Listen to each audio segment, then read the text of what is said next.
Thank you all for registering and attending this International Online Management Development Program, MDPs, on Linux automation, cloud, and DevOps, ChatGPT integrated, hosted by the PG Department of Computer Applications and the Internal Quality Assurance and IQAC of Marian College Kuttikkanam Autonomous, in association with Red Hat IPSR Solutions Limited and Valin, UK, USA, and Canada. We would like to welcome the managers, directors, and principals, vice principals of all colleges, chief guests, Dr. Sherimon PC, Head of Faculty of Computer Studies, Arab Open University, AOU, Oman. Mr. Ramesh Padmanabhan, Global Learning Services, GLS, India and SARC, Red Hat, India. Mr. Amel Mathai, Technical Delivery Manager, Red Hat, GLS, India. Dr. Mendus Jacob, Director, PG Department of Computer Applications of Marian College, Joseph, Partner Sales Accountant Manager, GLS, Saudabad, Partner Accounts Manager, representatives from College Management, HODs, IQAC Coordinators, Placement Officers, RHA Managers, Faculty Members, Working Professionals, Students, everyone from Red Hat, Valin, and my colleagues and friends from IPSR as well. Now, about this FTP, there will be 3 FTPs in this series. The MDP, about this MDP, there will be 3 MDPs in this series. The first MDP, MDP number 1, MDP will be on basic Linux system administration using ChatGPT. The dates of this will be on 13, 14, 17 to 21 July 2023. That will be consisting of 7 days. Now, MDP number 2 is MDP on advanced system administration and containerization using ChatGPT. Dates 8 to 11th and 14, 16, 17 August 2023, 7 days. MDP number 3, MDP on Linux automation using Ansible with the help of ChatGPT. Date 6, 7, 8, 11 to 14 September 2023, 7 days. Along with this online session, we have the LMS, that is the Learning Management System. The LMS has access of each day's video and content for the RHCSA SA1 topics. Also, the feedback form and the certificate will be only available for download from the LMS after the completion of the MDP.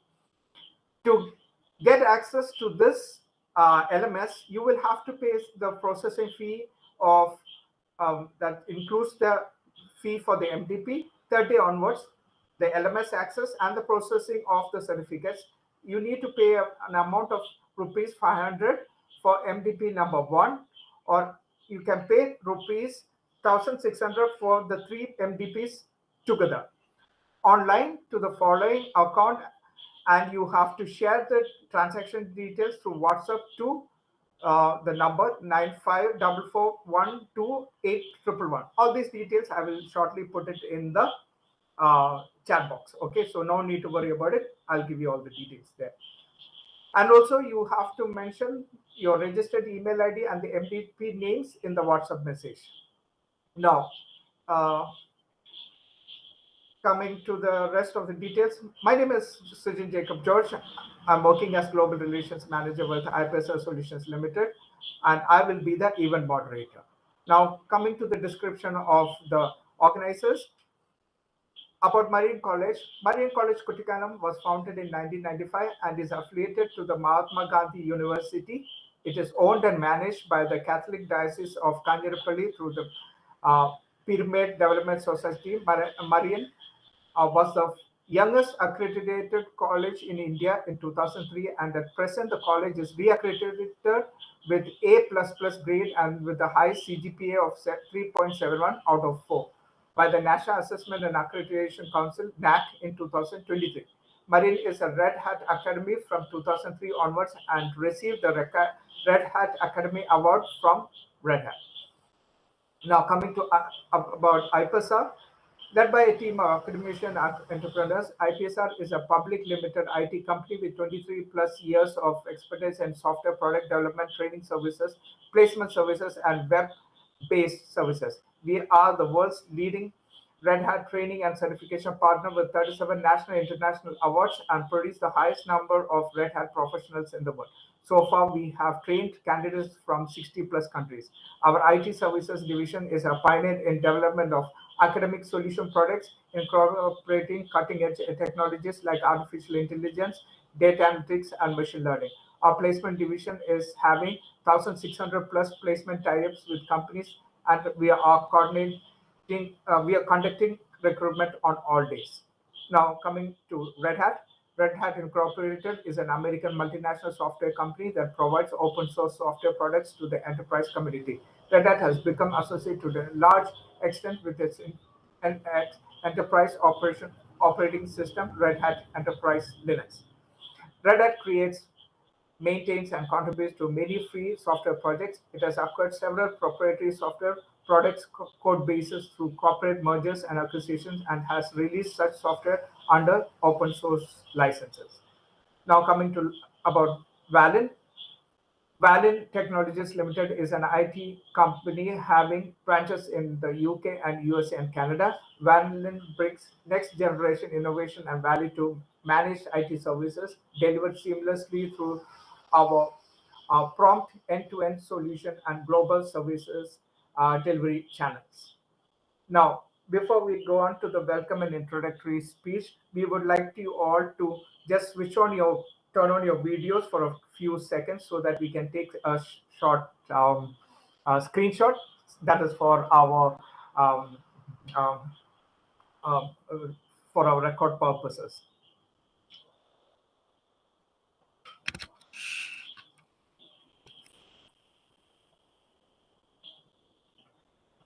Yeah, just keep it turned on for a few seconds and then we will turn it off.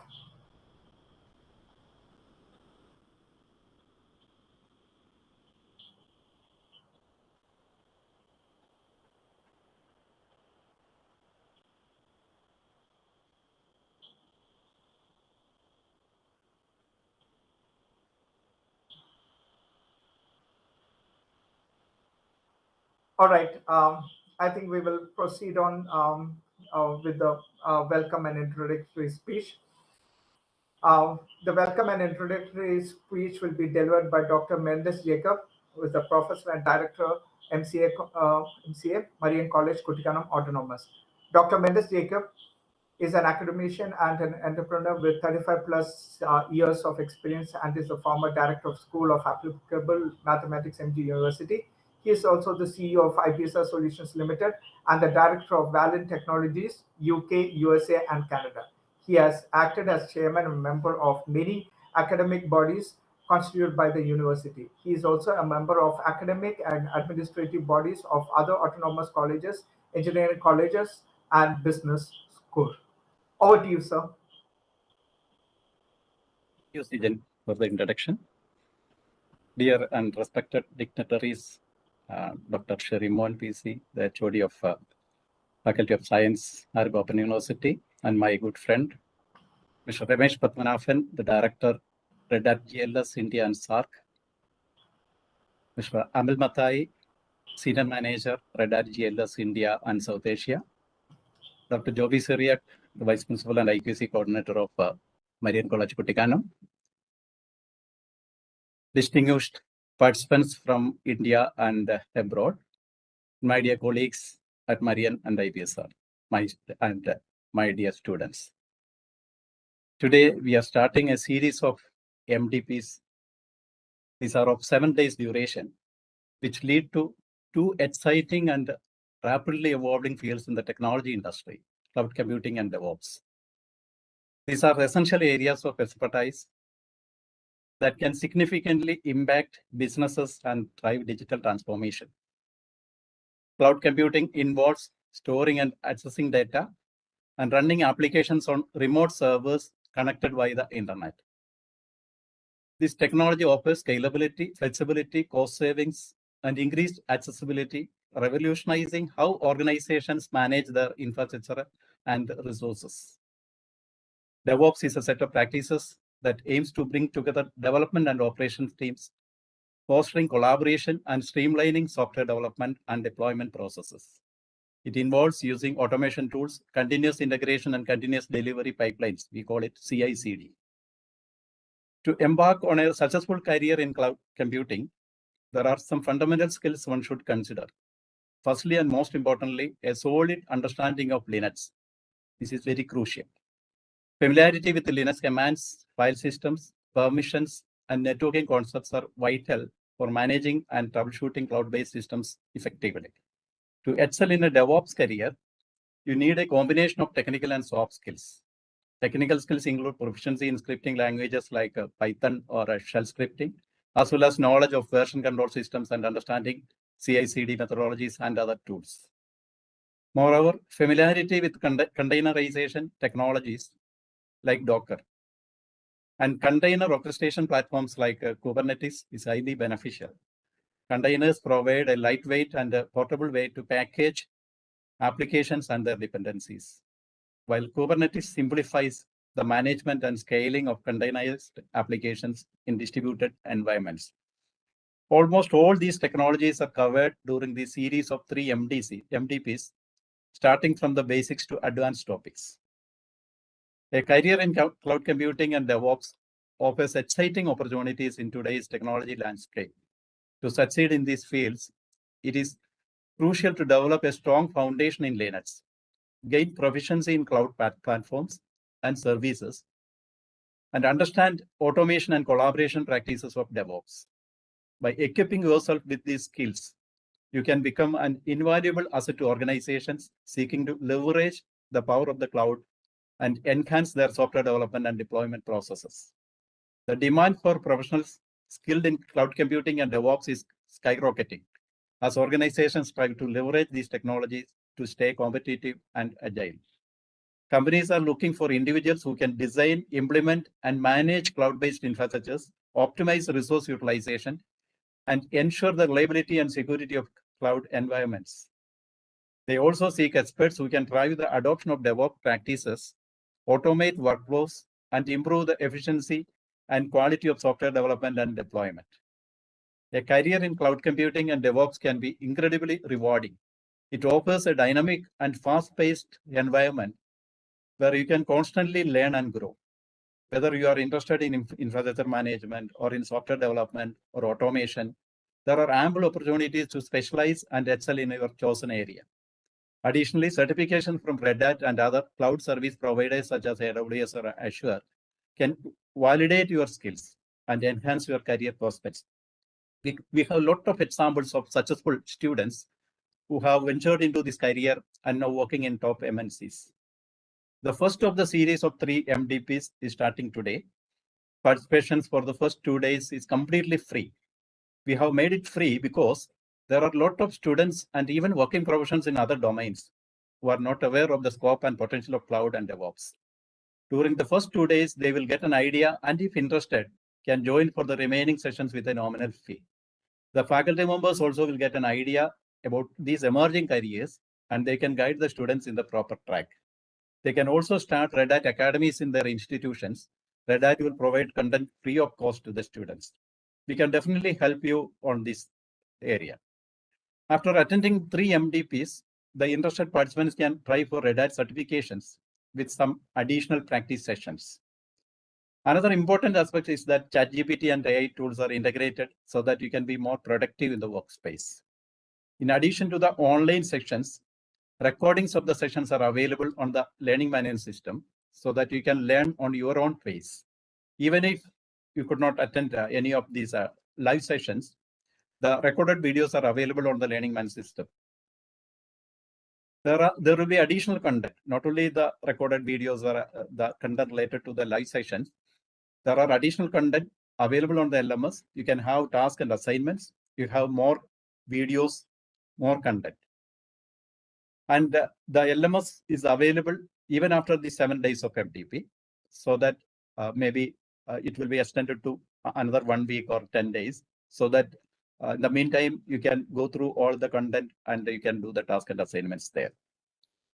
So now I would like to welcome all the dignitaries and participants to this program.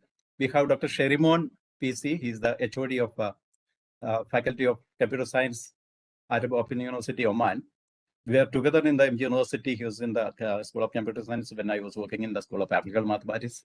For the last 25 years, we are associated in many avenues. Like he's one of the member of our Board of Studies of Computer Science in Marian College Kuttikkanam. And he's our resource scholar of the Marian Lincoln Research Center. So thank you, Dr. Sherimon, for attending this program, and welcome to this section. We have Mr. Ramesh Padmanabhan, who is the Director of Red Hat GLS India and SARC. He started his career as a faculty in an engineering college, later moved to the corporate space, now leading the Red Hat GLS in India and SARC. And he has inspired many students during his sections and motivated them to find suitable careers in the IT industry. On behalf of all the participants, I extend a warm welcome to Mr. Ramesh Padmanabhan. We have Mr. Amel Mathai, who is handling one of the technical sections today. He also started as a faculty at Marian College Kuttikkanam, and now he is heading the working as a senior manager of Red Hat GLS, the technical side in India and South Asia. Warm welcome to you, Mr. Amel Mathai. Then we have Dr. Joby Cyriac. He is the Vice Principal and IQAC Coordinator of Marian College Kuttikkanam. He's a person who is coordinating this event from the Marian College side as the IQAC Coordinator. Thank you, Dr. Joby Sherimon, and welcome to this session. We have other distinguished participants from India and outside. We have more than 1,200 participants registered for this event. Some of them are attending this through our YouTube channel, which is also live. And maybe some of them will be attending through the recorded videos later. So we welcome all the participants to this particular management development program. My gratitude to the manager, principal, and all my colleagues at Marian and IPSR who has worked day and night to coordinate this MDP. My thanks to my own students at Marian College. Thanks to all the participants, and I wish you all the best in your journey towards a rewarding career in cloud computing and DevOps. Thank you. Thank you, Mendus sir. Thank you, Mendus sir, for those welcome speech that you have given. Now we will move on to the inaugural address. The inaugural address will be delivered by Dr. Sherimon PC. He is the head of Faculty of Computer Studies, Arab Open University, AOU, Oman. He has 23 years of teaching, research, and administrative experience in different institutions. He is a former lecturer at the School of Computer Sciences, Mahatma Gandhi University, India. He also worked as the head of section in University of Technology and Applied Sciences, Muscat. He holds 2 master's degree in computer science and information technology and a PhD degree in computer science. In May 2023, he was honored with the esteemed Academic Excellence Award presented by Asianet News. He won the first National Research Award from the Research Council, TRC, Government of Oman. He is the first Indian national who received this award from Government of Oman. He won Group Research Award from Arab Open University in 2015 and Best Researcher Award in 2021 and 2022. He was awarded COVID-19 Research Project from Government of Oman 2020. He has published more than 75 research papers in index journals like Springer, Elsevier, ACM, etc., and has presented papers in various international conferences in USA, UK, Russia, China, Malaysia, India, Kuwait, Jordan, Dubai, Ajman, and Oman. He has also delivered keynote addresses in various conferences. He worked as chairman and scientific committee member in various conferences. He serves as the reviewer of TRC and other international journals. He serves as the principal investigator of many research projects funded by the Research Council, Oman, and other funding agencies. He has published a book titled Current Computer World. He is also serving as the chairman of Bell Food Group, Kochi. Over to you, sir. Thank you, Mr. Sijin and Mendus sir. I'm very happy again with Marian College. I think I am always giving talk at Marian College in almost all the programs. And I feel very proud to associate with Marian College because I know the starting of Marian College when I was in Mahatma Gandhi University, and I was always looking into Marian College growth, a professional academic institutions in India. When you are going abroad, you may know that everywhere there's a talk in the world, the higher education institutions in India is not enough, or even we are not up to the mark. But basic education is wonderful in India. This is a talk all over the world. Several times I hear Middle East countries. That's the reason there is a big movement from higher education from India to other countries. Even I believe that our higher education system is not that much problem, but unfortunately there is a talk. But institutions like Marian is always a proud to the Malayali community or even Indian community. We can proudly say that Marian is one of the wonderful institutions. And thank you, Mendus sir, for inviting me for this program. And I have another attachment to this topic. I am a board member of a Oman Data Park, where you may know that is one of the largest data parks started by government of Oman, where I was also associating with that one. And within 2 years, we were not able to serve the companies because we have that much request. And we expanded. There was a huge expansion in the data park with the cloud and other technologies. And we have gone for almost all latest technologies in the data park. Even there is wonderful job opportunities still for other people, other nationalities also in the Oman data park regarding the implementation of all cloud and other aspects. The world is moving to that technology. I don't want to give a technical talk. My concern is always about the education system in India. That means we are focusing on memorizing or paper-based education, where our students are getting a certificate. I know that there are many faculties are here. One of the reasons our faculties are also not updated, and even our institutions or our system is not. If you are in out of the world, out of India, you may know that you have to have research project. You should have training certificates. You have updation training program. It's all compulsory to renew the contract. Otherwise, your contract will not be renewed.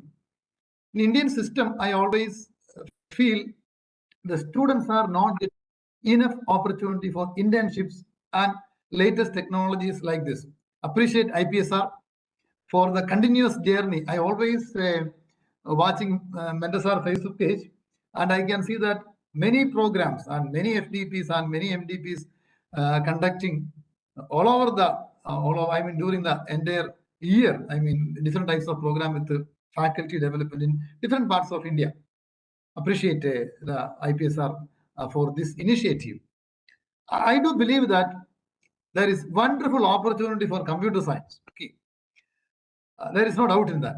Provided the question is, even Middle East also. Maybe as I am from Middle East, I know that about the Middle East operations. If you are looking for a programmer, or if you are looking as a programmer, because we are using the sourcing in other, maybe mainly in India, opportunities are less. But when you come to the cloud and even infrastructure development, or even SaaS, or even all the cloud aspects, there is wonderful opportunity, because almost all the companies in Middle East, they are upgraded with all the latest technologies. So, dear participants and faculty members, this is really, and even mainly I would like to go for, I would like to focus on job seekers. Really interesting topic. Wonderful opportunity when you are getting a certification, because Linux platform is that much strong. And even in Oman Data Park, we are using that kind of servers in a large number, and that technology we are leveraged to all the even mid-range companies in Oman. So I'm talking about the practical implementation.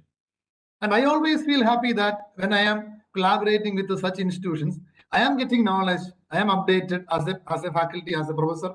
I feel happy that I can share my knowledge and my experience to my students or even my research. So that is a wonderful education system, which I do believe, where I request all the faculty members and all the mainly faculty members, you have to come into such experiences, a real practical experience. So because it is not easy to have such experience, the cloud implementation, which is not easy, because I think you need such an environment and infrastructure, which is not quite easy. Regarding the job seekers, I feel that my request and even my suggestion, you have to be very strong in technology, and getting a job is very easy. And even I have an IT company in Cochin, and even I always feel that we all are really struggling to get the real candidate. This is the reality. So if you are expert in technology with the latest technologies, always opportunities are there. I wish all the best to this program. Appreciate once again Marian College, Mendus sir, all the faculty members in Marian Institute. I mean, especially the MCA department. I am part of that department. And I'm very happy about the syllabus. And even that's also I have to mention, because in every board of studies, one of the main agendas is to discuss about the syllabus updation. As autonomous institution, they have their own rights, and Mendus sir is always focusing on that one. I feel very happy to associate with that department regarding mainly for giving high-end technologies to the students where they will get the real experience. I sent my daughter to University of Illinois in Chicago to computer science only. Mainly, she is getting a wonderful internship in many companies in USA, and also she is getting the stipend, and she is happy and she is enjoying education. And I was thinking, a child who is enjoying education, that is the real feel of the teacher or real feel of the father. So if we can give really that even to our students in India also, internship, and even internship is the base of education. So my request to all the companies, even Red Hat is here, other companies are here. You have to give opportunity for our children, because even every semester after each year, there should be at least 1 month break should be there. Let them go to the companies and let them experience the real one. Thank you very much, Mendus sir, for inviting me. Wish you all the best for this program. Once again, thanks a lot. Thank you very much, Dr. Sherimon. Thank you for those very inspiring words and complimentary words as well. Now we will move on to the keynote address that will be delivered by Mr. Ramesh Padmanabhan, who is the Director, Global Learning Services, GLS, and SARC, Red Hat India. Ramesh Padmanabhan has about 28 plus years of experience in the IT industry and worked in companies including MTI, Aptech, IIST, Wipro, HPE, Quint, RPS, and now he's with Red Hat. He started as a lecturer, moved on as a faculty, tech head, center head, senior trainer, implementation specialist, POC specialist, delivery head, and later moved on to a sales job. For the last 15 years, he has been purely into sales and worked in the capacity of country head, country manager, CEO, and director. His primary skills are customer focus, customer satisfaction, CSAT, on-field and never say no attitude for any challenging situation. He is also among the motivational speakers addressing several occasions in the IT industry. He believes in do your basics right with hard and smart work. He insists on excellence, which has been the main reason for his success. Over to you, Ramesh sir. Thank you very much, Sijin. Can you please confirm that you're able to hear me? Yes, you're audible and visible as well. Thank you so much. So I may have to put down my video after some time because I'll be sharing a presentation. Before that, first of all, I want to say good evening to all the dignitaries. I can see a lot of doctors, and it was a great inspiring speech from Dr. Sherimon. I'm really glad, Sherimon sir, for meeting you virtually today. And if I get a chance, I'll surely like to meet you because you are a highly inspiring person for me. I can really go for it. And Dr. Mendus, my good old friend. So we are friends from almost 10 years from now.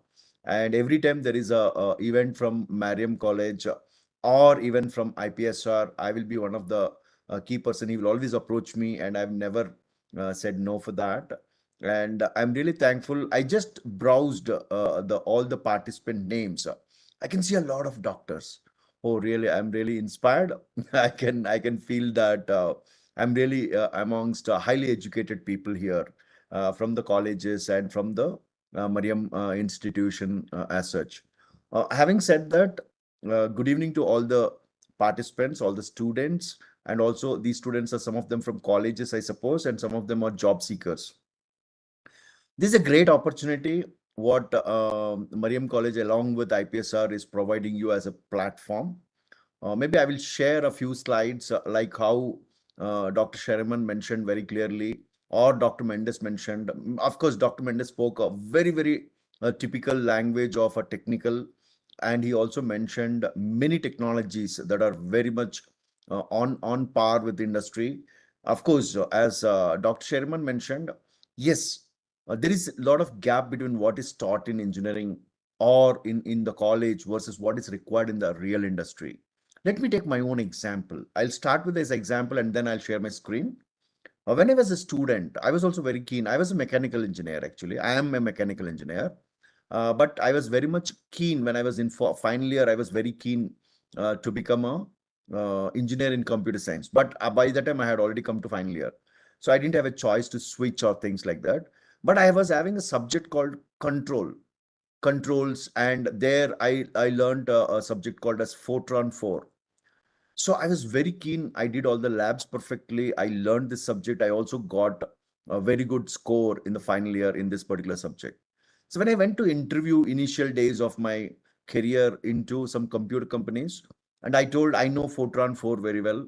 Why don't you give me a job? Or is there any interview questions for on Fortran 4? If you want, I can write the Fortran 4 program scripting immediately. So then they said, no. We want, do you know Java? No. That was not taught in my subject, sir. No. Even computer science students are not learning Java, sir. We are all learning Fortran 4. So then the interviewer told me, one of them was very clear. He told me, Ramesh, what you learned is 15 years old. I'm talking about 1994. So that means Fortran 4 language was 1970 when even I was not born. So there is a huge gap between what is taught in the college versus what is required in the industry. Today, the industry is talking about artificial intelligence. Industry is talking about chat GPTs and things like that. But what we are learning artificial intelligence in the subject in the college is more from clearing a 50 score or a 35 score or a 70% score. And we learn very, very basics. Of course, it's very critical for us to understand the basics, learn the basics. But in the real world, what you learn is entirely different. So that's where most of the colleges or some of the colleges in India is providing a platform by associating with IT organizations like Red Hat, or it could be many other OEMs. They're associating and then asking the student, along with your degree, can you learn something extra and then apply for an interview? Yes, a student who is having a knowledge in addition to his degree, maybe his degree is 65% or 70%, but he's having an additional knowledge of a value-add certificate from industry. Yes, that makes a lot of difference. Even when people are joined some smaller organizations immediately after their degrees, and then they go and join a institute to learn something latest at par with the industry from the computer science, and then when they go and apply for a job, they are getting better jobs. So it's always important. There is a gap. I'm not saying it's lagging from the technology point of view. Yes, the basics are very, very critical. Having said that, we cannot incorporate all the live stream subjects into the syllabus of a college. That's where the value add. So like what Dr. Sherimon said, he sent his daughter to do the live streaming, or maybe sent to Chicago for an university to learn something extra. She's earning a stipend. Same way, even my daughter is selected. Recently in June, she completed her engineering. Now during her engineering from the month of May, April, she did some value-add course. Now with that value-add course, she got a job, which is an internship to start with for 6 months at a trainee level. But I'm very proud. Just like Dr. Sherimon, I'm also very proud father of a daughter who is already into the job, and she'll be joining from 17th July. So I'm really very happy. We are excited. We are just packing our luggage for her to travel to Pune, because our job location is in Pune. We are in Bangalore. So I'm just telling this example because it's very, very important to do some value add. Okay, let me stop this general communication and share my screen. And somebody has to confirm if if you are all able to see my screen. Yes, you're good, Ramesh. We can see your slide. Oh, fantastic. Okay. You may have to switch to slide view. Yes. And there you go. You're good. Thank you so much. Yeah, so I'm from Red Hat. I'm the director. When I said value-added certification, it is not necessary that you should do only Red Hat. You can do any value-added certification. But since I'm representing Red Hat, and I will talk about Red Hat only in this particular forum, any certification will surely make a lot of difference. But having said that, at least if you are having some Red Hat knowledge, it is going to give you a little edge over many other technologies. And how is it? Let me share. So here is where we are sharing a presentation which talks about the career opportunities with Red Hat technologies. What is Red Hat? Maybe some of you have attended this particular course in the past. I'm not sure. If you are really attended it, good. If not, then this will be a good presentation for you to know knowledge and gain some knowledge, and then you will be better positioned with Marian College's offerings and also IPSR's offerings. So Red Hat is an open source enterprise IT solutions company. We are the world leader in the open source technology. We have almost like 23,000 employees as of now, and it's a more than 90% of the Fortune 500 companies use Red Hat products and solutions. I will cover this a little more in detail. We are present in 36 countries and we are working out of 90 different offices. So once upon a time, as I told, it's an enterprise IT solutions company. Once upon a time, Red Hat was a community-based company. Today, we are contributing to the enterprise organizations. More than 1 million projects are working on Red Hat technologies. So we are more of an enterprise solution company. We are not a desktop type of a company. Of course, there are some versions where desktop versions can work, but typically we are a enterprise company. Maybe you might have heard that Red Hat is now owned by IBM. Yes, although we are owned by IBM, we are still Red Hat. So I'm very sure Red Hat training, certification, Red Hat's products, everything holds good to be Red Hat. Although we are IBM company, our entity remains as Red Hat. Now, talking about the global learning services, I represent the learning services for India. So that's what I'm talking. We work with almost 55 partners in India. I'm also responsible for business in Nepal, Bhutan, Bangladesh, Sri Lanka, apart from India. We work with academies, colleges like Marian College, about 700 plus colleges across India. And we are also associated with some deemed universities like 30 plus universities in India. We offer 60 plus courses, 60.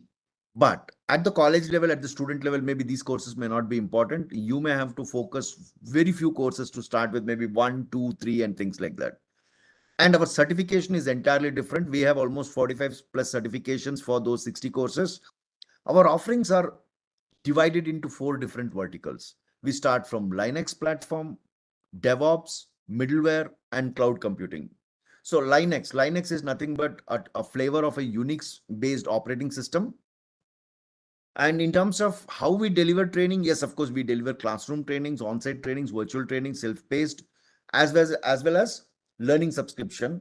And our testing, it's very important for a person to get tested and the person to be certified, because unless and until you are certified, you may have a lot of knowledge about engineering. Unless you have an engineering degree certificate, you will not be qualified to appear for an interview.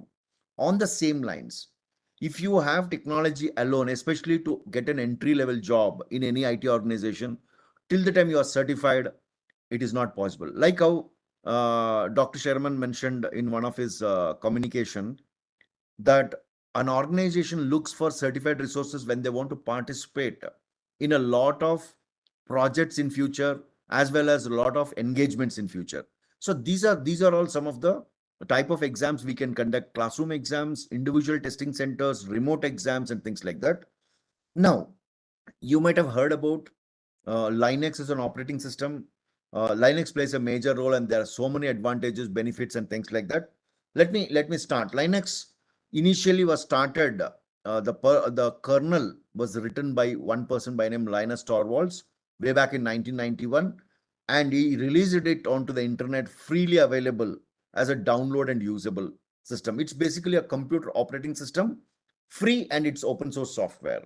So it can run almost on any hardware, but Linux adopted by Red Hat Linux or Red Hat Enterprise Linux majorly works on servers and systems with embedded processors. So let me talk a little more. Of course, there are multiple popular distributions of Linux, starting from Debian, Ubuntu, Fedora, or OpenSUSE you might have heard about. CentOS is now obsolete, slowly dropping down.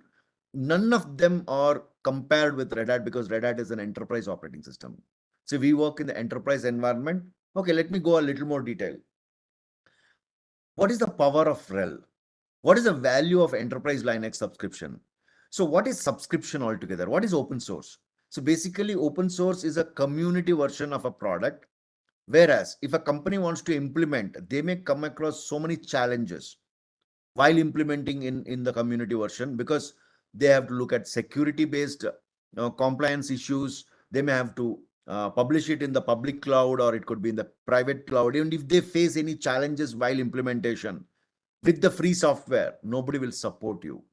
That's where if you subscribe for a Red Hat licensed version, or you call it as a Red Hat subscription for an operating system in Linux, obviously we take care of 24/7 support. And we also help you in implementation. That is where most of the top companies, top 500 companies or Fortune 500 companies work in Red Hat software, and we continuously support globally. So this is what, I mean, it's a busy slide, but I don't want to go into details. Now, you may ask me, Ramesh, where is this Linux? I can't find it because I always work on Microsoft computers with Windows as the operating system and things like that. You get into any of these areas, for example, banking sector, you go to an ATM, or you go to an online banking, or you do whatever mobile banking, all these applications works on Linux platform. Okay, let me talk about a rocket launching system or space research organizations, including ISRO.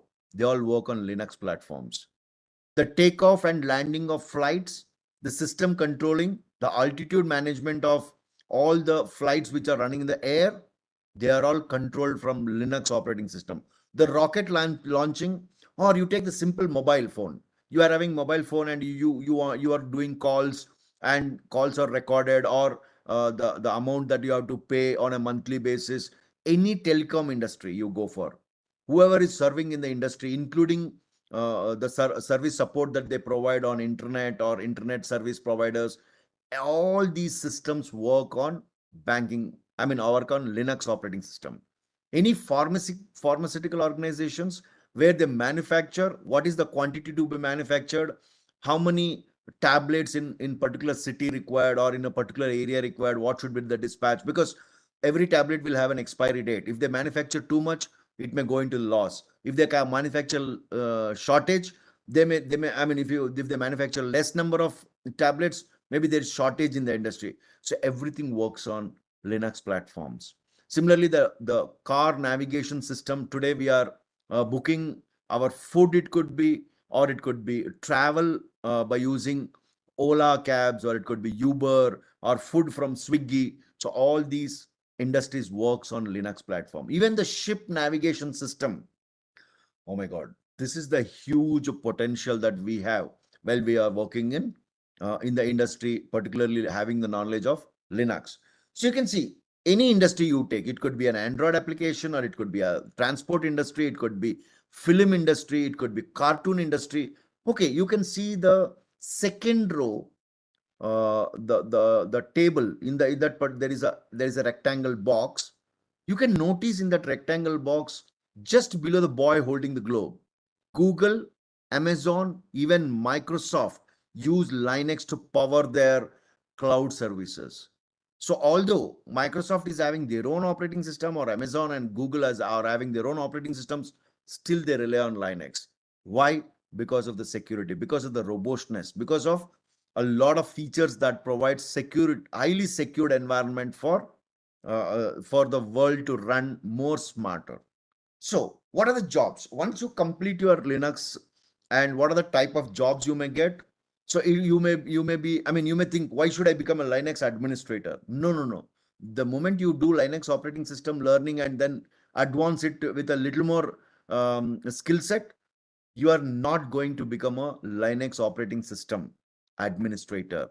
You can be a data scientist, or IoT solution architect, big data engineer, software architect, a blockchain engineer, it could be DevOps engineer, cloud architect, full stack, artificial intelligence engineer, or a product. Any of these technologies, Linux plays a major role. What are the packages available? I'm just taken this particular screenshots, are not that we have prepared. These are the screenshots of the real world. If you browse into the internet and type for the salary packages, somebody is offering in the range of 8 lakhs or 4 lakhs or 5 lakhs and things like that. There is a lot of job opportunities. Different company names are also mentioned, which I don't want to mention here. But this is the reality. The person who is having a fresh degree and a fresh Linux operating system knowledge with the degrees, with the certification done, these are the job opportunities. Which sectors or industries will hire me after having a global certification? Any company like this. It could be internet, finance, insurance, healthcare, or it could be airlines, e-commerce, oil and gas, even the government organizations, transport industry, telecommunication industry, online food delivery industry, government departments and services, space research, military or all the defense organizations, information technology, of course, SAS, PAS or IAS, or it could be even the production environment and production development organizations. Is it that I should be a computer science graduate? You have a live example. Myself, I am a mechanical engineer. Even students with Polytechnic or ITI, BA, BCom, BSc, MBA, MCom. So it's not necessary that you should be a BTech computer science or an electronics and communication or information science and things like that. Anybody who is having a degree along with technical skills, global certifications matters a lot. That's the differentiation factor for you to get a job in the IT industry.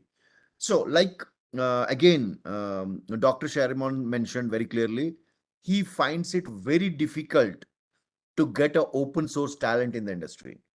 Today, when he is hiring 73, not only he, any IT manager who is looking to hire top IT skills, they find developer 73% shortage in the cloud skills. 60% DevOps engineers are not available. 53% system administrators are not available.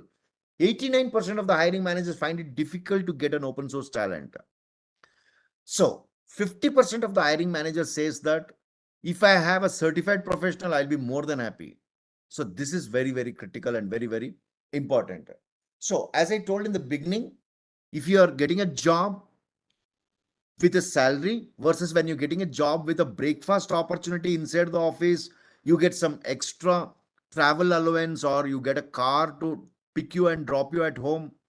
Or you look at the third one where the salary remains the same, but they get so many other additions. Obviously, you will prefer the third option because you get so many other options other than the given salary.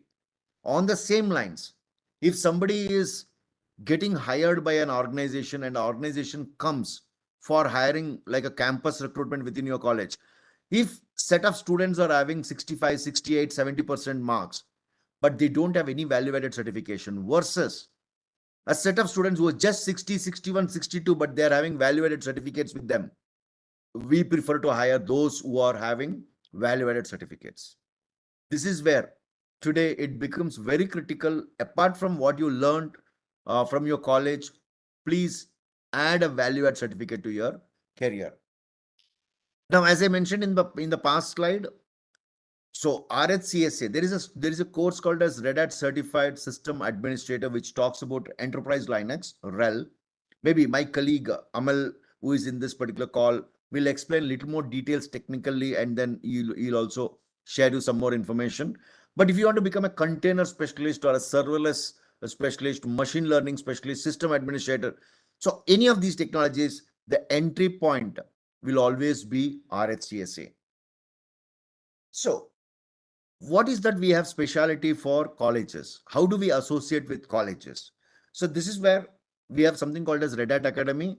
So Marian College or many colleges in India is having a association with Red Hat called as Red Hat Academy. So what we do, we train some of the faculties within your organization, or we associate through some partners, and these partner trainers will come to your college and teach you about Red Hat technology. So you can ask me, what is the benefit? So you get the career opportunities because Red Hat also hires. We hire people from those colleges first preference. Or we also give expert guidelines and global certifications. We can conduct the exams within your campus, even though we have remote and kiosk options. We give free HTML content, as Dr. Mendus mentioned in the beginning. We also give cloud labs free.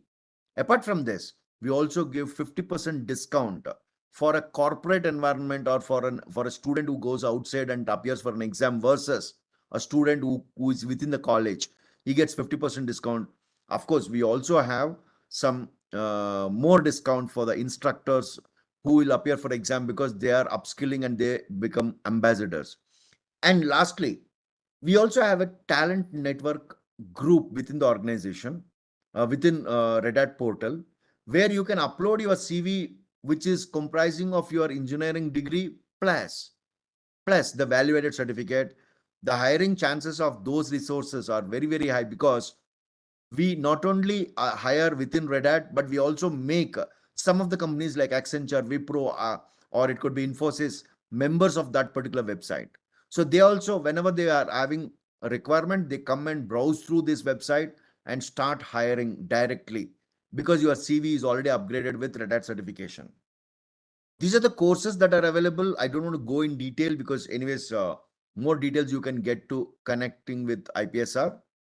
This is what I had. Maybe I took a little extra time. Sorry for that, but maybe 2-3 minutes extra.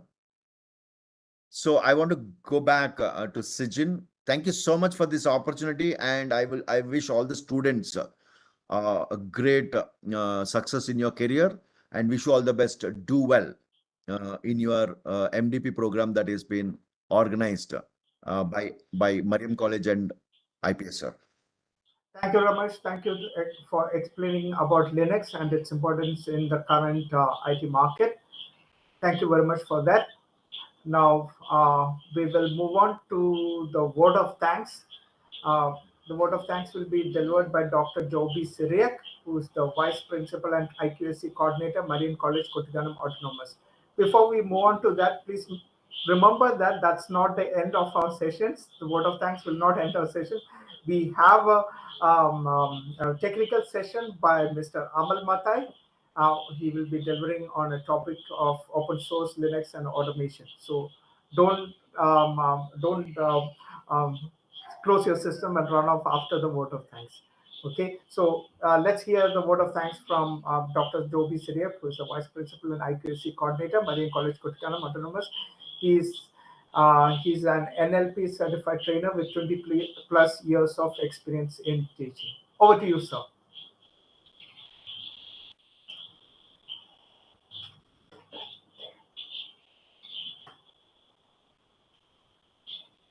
Sir, I think you're on mute.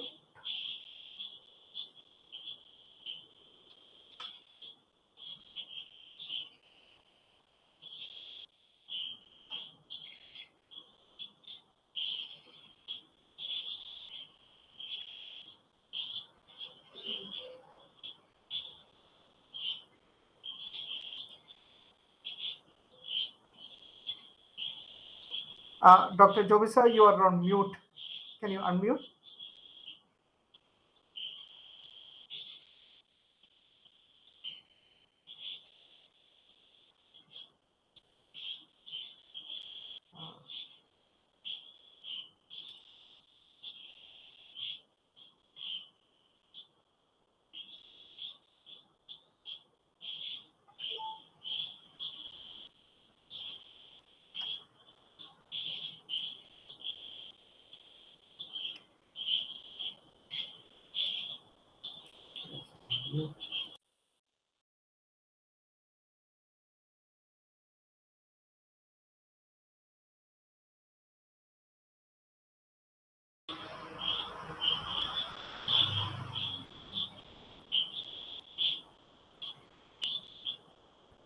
Are you able to unmute, sir? I think you're...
Sijin, can you hear me now?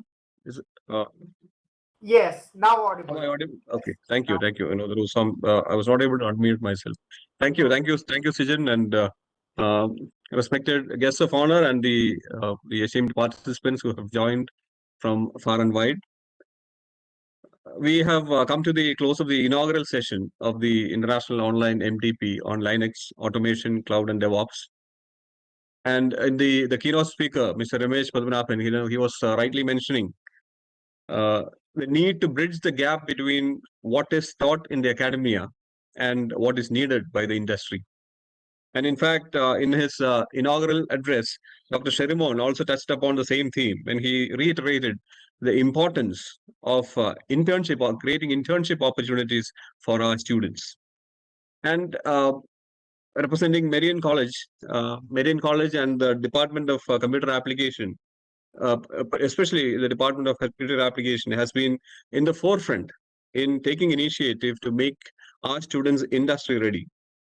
And it is with a lot of pride and appreciation that I mentioned that the syllabus of the MCA program of this year has been revised with all the courses being integrated to or with AI integrating AI into all the courses. And at this point, I represent the coordinating team to propose a vote of thanks to each one of you who have become part of this program. I thank Dr. Sherimon, PC, the head of the Faculty of Computer Studies, Arab Open University, Oman, for delivering the inaugural address. Sir, your energy is quite inspiring, and thank you for your presence and your address. I thank Mr. Ramesh Padmanabhan, the director of Red Hat. He has made the keynote address, and very especially, I would like to thank on behalf of the organizers for your presence and inspiring keynote session. Especially, I would like to thank Mr. Amel Mathai, who would be addressing the participants very immediately after this. He is a former colleague of mine, and I would like to especially thank you for your presence and the upcoming interaction. And Dr. Mendus Jacob, he is somebody who proves himself now and again as an insightful blend of academics and industrial acumen. And it is actually his vision that has made this MDP a reality. Thank you very much, Dr. Mendus Jacob. And let me place on record our gratitude for the remarkable support extended by Red Hat IPSR Solutions, jointly organizing it, Valin, and for realizing this MDP. I think all the participants of this session, I would like to thank you for your presence and the interest which you have shown by your active presence, by your presence in this management development program. And I would like to wish you a very engaging learning experience in the days to come. So thanking you all once again. I remain. Thank you, Dr. Joby Cyriac. Thank you for those words. Thank you for the word of thanks that you've delivered. Now we will move on to the technical session that will be delivered by Mr. Amel Mathai. His topic will be on open source Linux and automation. Mr. Amel Mathai is a technical delivery manager with Red Hat GLS India. Amel Mathai, as he is fondly called, is an avid open source technologist. It was open source which was fascinated him during his technical education with 20 years of IT experience. It still continues to fascinate him. Amel is a computer science engineer. He has started his career as an open source technologist, and teaching is a passion for him. He has found that the best way to contribute to open source has been sharing the technology with people. Of 20 years in industry, he has been with Red Hat for more than 50 years as a consultant, instructor, and currently serving as senior manager, customer success, Red Hat training, India, South Asia. He is a Red Hat certified engineer, instructor, and examiner. One among the first handful of RHCAs in the country. He is also the world's first Ansible certified professional. Over to you, sir. Alrighty, Susan, can you just confirm if you can hear me well? Yeah, I can hear you and see you as well. Okay. So I have got what? How much time? 40 minutes now? Yeah, yes, that will 45 minutes, and you can also probably take the Q&A as well. All right. Okay. Yeah. Thank you so much. Folks on the call and on the video, I think you would be pretty tired by now because we are almost into 1 hour 45 minutes into this. No, 1 hour into this. I would, Sachin, before you go, I would like to just share my screen as well,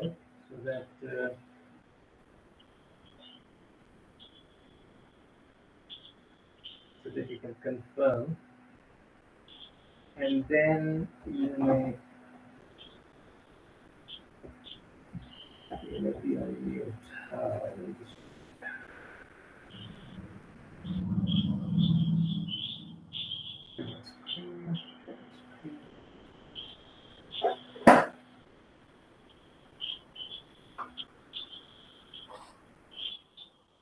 Then I'm just trying to run my slideshow, and just let me know if you're able to see it.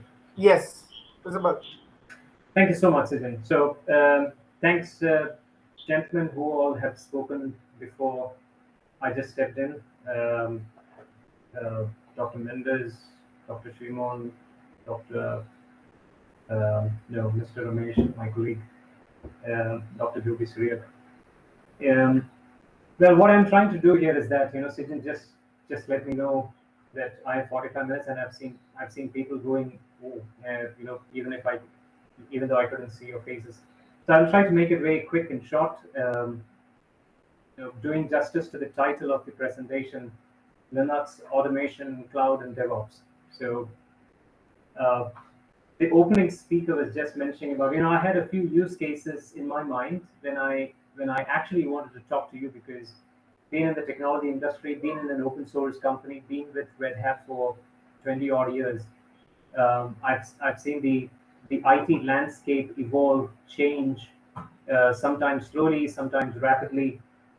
So I had a few maybe customer references in my mind, but I think I'll keep all that away. I don't need it, because the statement which was made by the opening speaker itself is just enough for me or for you to understand what is the significance of technical skills, what is the skill gap which we have in today's IT industry.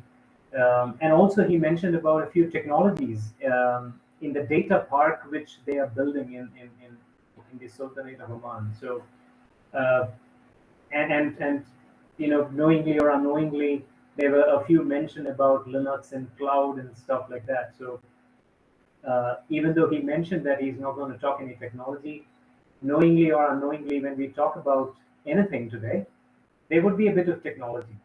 I've seen one of Ramesh's slide that he has depicted a ship there, an airplane, a car on the road, a food delivery man. You just open your cell phone and do anything, be it banking, be it listening to music, be it booking a cab, be it ordering your lunch. You have an element of technology, element of information technology everywhere. So there is no running away from it. We will have to admit that every aspect of your daily life, there is a bit of touch which the technology would make.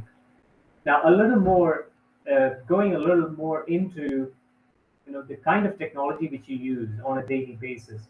You would be listening to your music on Spotify. You would be watching a movie on Netflix. For you, it's just click of a button, plug in your headphones, and then you're watching a movie. But there are a lot of transactions which happen beneath it or behind it. And that is where you realize that you very well know that the music is not stored locally in your handheld device, right? Or the movie is not stored on your TV. You have a smart TV, and that is where, and you know that is not where the movie is stored. So you definitely know that you need the connectivity, which means you need internet. So where do you think this this happens. This happens on the cloud. So we all know what cloud is. Well, I'm not talking about the actual cloud where the water precipitates and evaporates and then forms the cloud. I'm talking about the IT cloud. So we all know there is cloud. We all know there is a data center. We all know that there is something happening behind the scenes, so that click of a button you can watch your favorite movie. So I'm just trying to maybe make those terms a little simpler. But as Ramesh has identified, I also know that I've also seen the list of people on the conference, and there are so many learned people, veterans in the academia. So a few terms which I use, maybe I've heard it before, kind of feeling you may get. But I also understand, when I was talking to Dr. Mendus and his team in the last week of preparation for this event, we were also realizing that it's not just the academia, it's not just the IT folks, it's also the job seekers, or even the fresh graduates, or the college going folks, somebody who is enrolled into a technical school, are also on this platform. So whoever thinks that, well, this is something which I already know, please bear with me.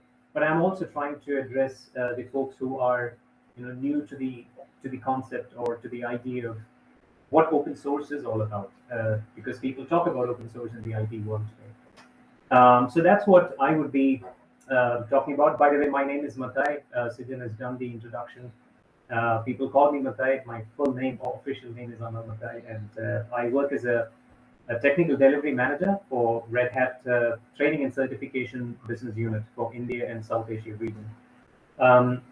I love the idea of Dr. Joby was talking about we were ex-colleagues. Yes, I still miss that place, the misty mountains and hills and the tea estates around the college. I still make it a point that when I'm in Kerala, I travel to Marian Kuttikkanam. So thank you, Marian Kuttikkanam, for having me, for hosting me for this event. So what is that I have in my mind for the day, or for the maybe next 40 minutes which I have. I will touch upon a few essentials. Open source is one of them, because whoever is on the call who is not aware of open source, the characteristics of open source, the benefits of open source, Linux as an operating system, what does it do in today's world? When you Ramesh was identifying, right, that people talk to him saying that, hey, Ramesh, where is Linux? I don't see it, because my mobile phone is Android, the desktop or the laptop which I use is Windows. Where do I find Linux in the IT landscape? It's all there in the backend. And those who are really trying to get a job into the IT world, when you really get into the data center, that's where you can feel and smell Linux. Maybe not on a palm top, maybe not on a desktop. Of course, the presentation which I'm running right now is running off of a Linux operating system, but it may not be that widespread used by the end users or the PC, the personal computing users. But believe me, ladies and gentlemen, when you really get to the job, when you really get to the big bad world of IT, that is what you find. You log into a cloud environment where your mission critical applications would be running. That's where you find the Linux footprint. So I'll be talking about Linux a bit. I'll be talking about cloud native applications. Well, how easy it is when I just talked about you can watch your movie on your palm top, or you can book a cab using your cell phone. But there are really massive amount of IT work which has happened to make you give that ease of usage of application, like booking a cab, and you can just watch your cab arrival real time, how many minutes away and how many kilometers away. And I'm sure when I'm speaking, most of you would be imagining or visualizing how do you book a cab on Uber, and do you know what? This is a cliched statement, right? But I would like to repeat it, especially when I talk to a crowd which is still trying to figure out what is cloud doing in my life? I really do not know where cloud finds its place in my life. You just have to understand the cliched state. I repeat the cliched statement again, but understand that Uber is the largest fleet company of the world, which doesn't own a cab. And then what else can it be? Because you use Uber only for your cab rides. Of course, maybe in some regions from different parts of the world which you are listening in or tuning in, you may book your food, or in different parts of Asia, if you are you can replace Uber with Grab, and then and then understand how Grab delivery happens, a food delivery using Grab, or a car booking, or a two-wheeler taxi. So they are software companies. They are not fleet management companies. They don't own cars. They don't have big garages where they repair the cars, right? Uber is a classic example of an IT a full-fledged IT company which has got software developers who day in and day out work on cloud-native application being developed. But they are not into lifting the engine on a chain block and repairing the engine, the leaking oil, the dirty garages. No, that's not what Uber is. Uber is just plain and simple software company. So now when you're talking about large-scale software companies, when I say large-scale, it's not like 30,000 people or 40,000 people. I'm talking about even companies with 20 people, but they work as a group in developing applications. There is a practice today which is called DevOps. I deliberately put a space in between Dev and Ops, but ideally Dev and Ops come together. And the technical folks who are listening to me on the call would understand that Dev stands for developers, Ops stands for the operators, and the developers and operators were never close to each other, and they never worked in collaboration in any typical legacy software development environment. But we need to bring them together. So a bunch of practices plus technology, of course. We are talking about software, so you cannot just keep the technology aside. So the developers and operations coming together using a new software development practice or software delivery practice. It's not just about development alone. It's got a lot of significance when the software is delivered to the customer. Only then it makes sense. So I will touch a little bit upon DevOps, and of course automation, the buzzword of the world today. And I would like to demonstrate a bit of automation if time permits, and I'm sure I will get some time for that. Well, you would ask me, where is artificial intelligence in my agenda? Well, I really do not have artificial intelligence in my agenda today, because I understand that we are intelligent enough. But in the demo which I'm doing, along with my colleague, I will introduce him when I start the demonstration. I would also like to introduce a little bit of artificial intelligence in the demonstration which I'm doing. So I may be going back to the basics, but yeah, I'm just setting the foundation right before I get into a lot of other topics in demonstration. So I'll start off with open source. Again, ladies and gentlemen who are already from the industry, who are already from the academia, who has got the idea of the definitions and the messaging which I am trying to give, please bear with me. But I would also like to address others, as I've already told. So that's just a disclaimer. So when it comes to open source software, you know that you use a software. In most of your cases, you are an end user to a software. Or many of you listening in would also be software developers. But conventionally, when you talk about software, using a software is very, very easy, but developing a software is not that easy. And that is how software companies generate the revenue. That is why software companies will have the value which they have today, because they make lives easier. They increase the productivity of people by making world-class software. Now, making world-class software is not easy, but using world-class software is very, very easy. So that is why software companies always keep the source code very secretly with them, because once the source code, well, when I say source code, it's the stuff which those geeky people with spectacles sit in a software company and write millions and millions of lines in different files, and when they compile all these files together, it gives results to a beautiful software. Now, people on the other end just use that software. They really need not worry about what has been written to make this world-class software. People just love the features, people just use it, they admire it, and they pay for it. Because when you have something which is really nice, which is user-friendly, which can give you productivity, of course, you pay for it. Now, open source, which was a crazy idea back then when the software was in a real boom, and then and proprietary software companies, I can name a few, but then you already know what proprietary software companies are. Way back in, if you belong to my generation, we know what would have been what has happened, or what would have gone in late 1980s, early 90s, etc. Softwares were world class and they were expensive because software companies have made the software and they kept the source code with them so that they alone and they only then can make the changes. But open source, the idea of open source is that when the software is made available to somebody to use, the source code also goes along with that. It was crazy, really a crazy idea.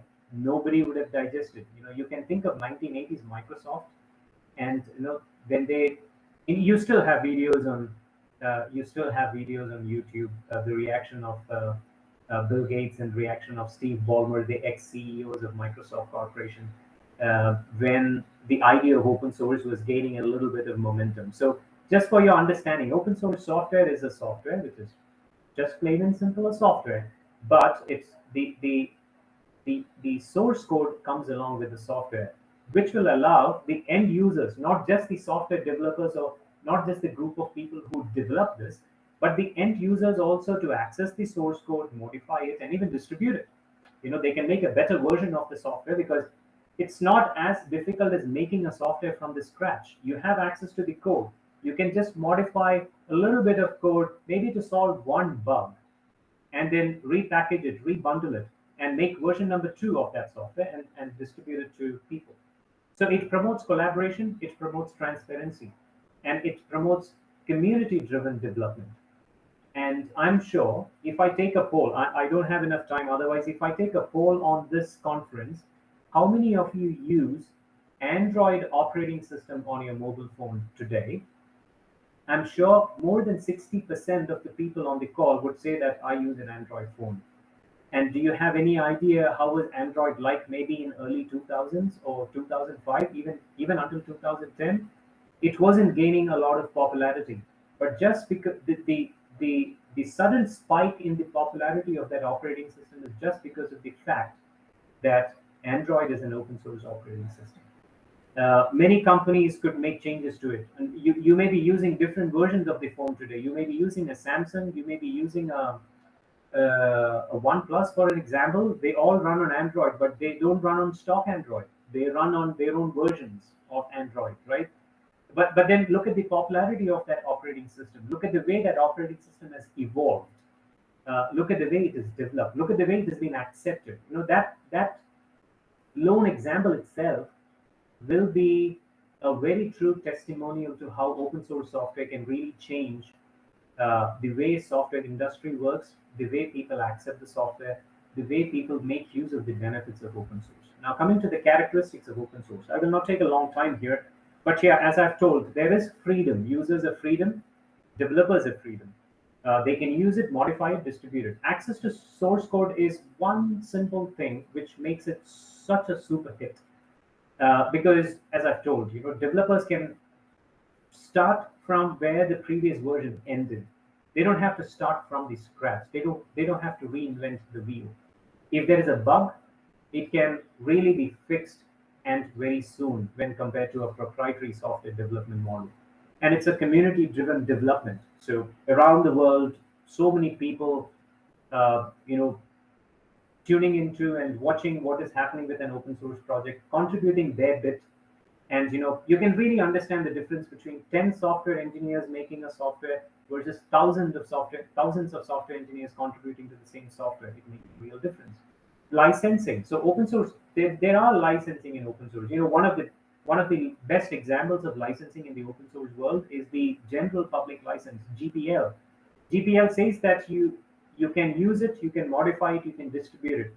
But the license also says that if you are modifying it, when you distribute, the modified code has to go along with that. So the kind of freedom which you have enjoyed, the kind of liberty which you had when you got your software from someone else, the same freedom has to go to the people with whom you are distributing the software. And that's the spirit of open source.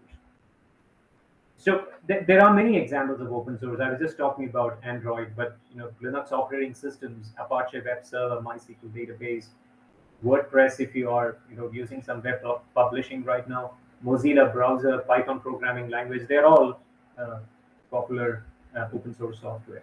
What is the significance? Well, it's a busy slide. Don't even bother to read the entire thing, but the main bullet says cost effectiveness. Of course, you are not paying a huge amount of money for open source software. Why? Because it is freely available.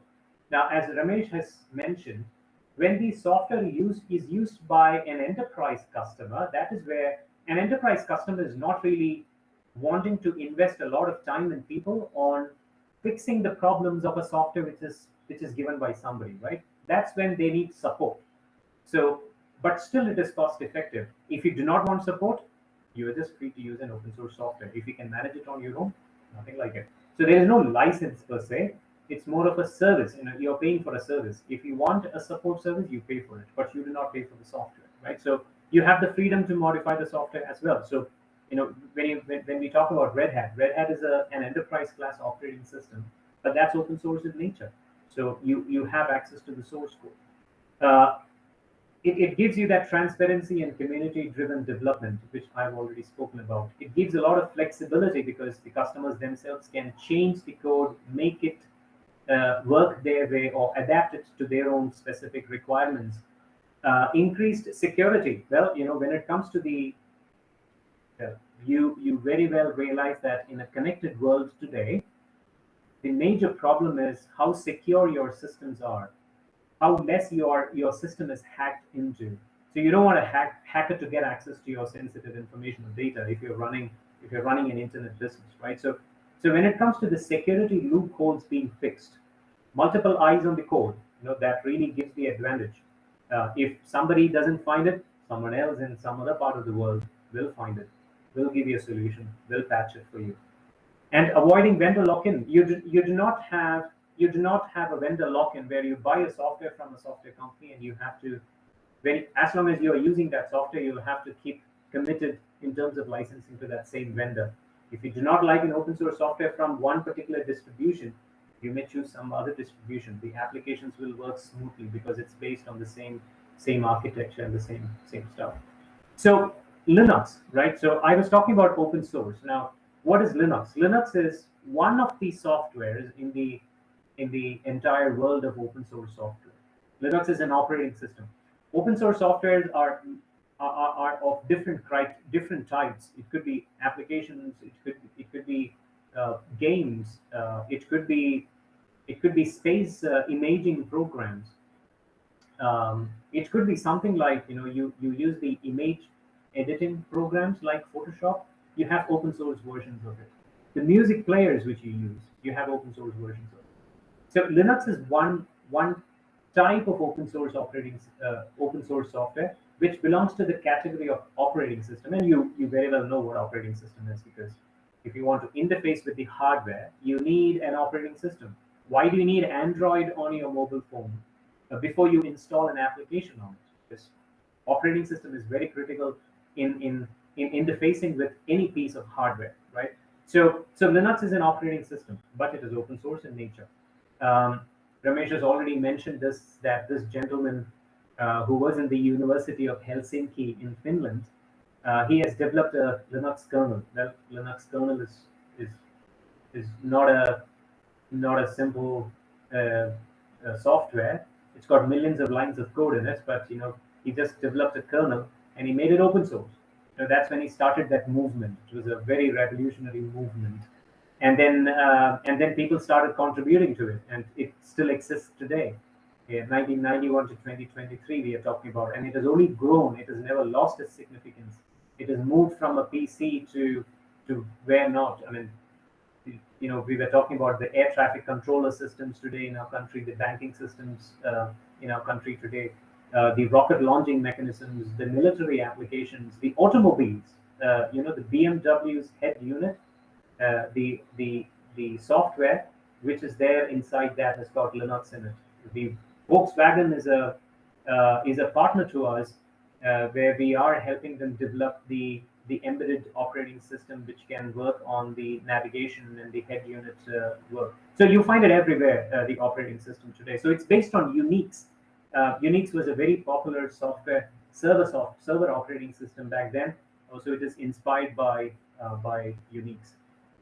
So which has grown into a versatile and robust platform, and it is known for its stability, security, scalability, etc. So I know I'm touching a lot of basics here, but just for the information. Now, what do you think today's footprint of Linux is? If the data park which the speaker was talking about in Oman can run Linux, you will find Linux almost everywhere today.